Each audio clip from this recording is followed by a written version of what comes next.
Pas de violon ni de clavecin à l'horizon, juste le clapotis de l'eau et le chant des oiseaux. Chaque année, plus d'1 million de visiteurs découvrent les gorges du Tarn. Parmi eux, certains entreprennent la descente en canoë ou en rafting, l'occasion d'admirer des sublimes paysages de la région classés au patrimoine mondial de l'UNESCO. Reportage de nos Tanguy Estanguet à nous, Jean-François Garcia et Jean-Vincent Molinier. Aujourd'hui, ils doivent conduire 2 groupes d'adolescents. Les consignes sont données, même répétées. Valentin peut maintenant lancer la descente dans les gorges du Tarn. La petite troupe est assez indisciplinée, mais ils ne se font pas de soucis. C'est facile à gérer parce que la rivière est belle, puis maintenant ils sont autonomes. Donc on leur a appris, on a fait un petit briefing au début, donc on a juste à gérer, puis à leur expliquer un peu le paysage, leur montrer tout, leur faire découvrir les gorges, la pratique du canoë. Car au fil de l'eau, ici, sur le Tarn, pas de rapide, pas de flot tumultueux, une rivière idéale pour les familles. C'est une rivière très praticable pour les novices. On prend les gamins à partir de 4-5 ans et c'est ouvert même aux gens qui n'ont jamais pratiqué de canoë. Le parcours choisi fait 7 km, long, mais dès le premier détroit, la magie du lieu ne laisse aucun rameur indifférent. C'est la plus belle partie des gorges, là où le canyon est le plus marqué, là où les falaises sont les plus étroites et les plus abruptes. On a des endroits où on a la falaise qui fait quasiment 500 mètres de haut.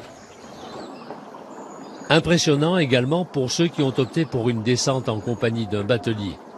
Devant vous, là-haut, le rocher du Champignon qui formait une arche qui a été abattue quand la route a été ouverte. Oui, on se sent petit, c'est vrai, les roches autour de nous. Pas trop, je ne connaissais pas cette région du tout et c'est vrai que je suis agréablement surprise. On rentre dans le silence déjà d'une part. Je pense qu'on a un esprit de tranquillité. Et alors le spectacle est super, quoi. Une tradition dans ces défilés, la batellerie, et qui se perpétue de père en fils. Le temps des hommes, au beau milieu du temps géologique.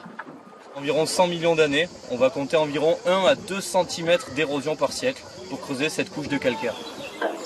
Avec en plus une eau limpide, propice à la pêche à la truite, le fruit des forts brassages de l'eau en hiver.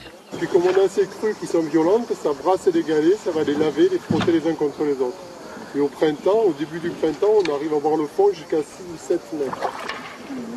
Après l'été, comme elle se réchauffe, les algues se développent un peu. Des gorges où l'on vient pour se reposer, mais surtout pour les activités que la rivière permet de pratiquer.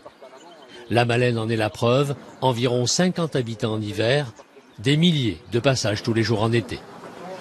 Le vélo, le VTT, les randonnées pédestres, le canoë, la barque, tout ça c'est intimement lié.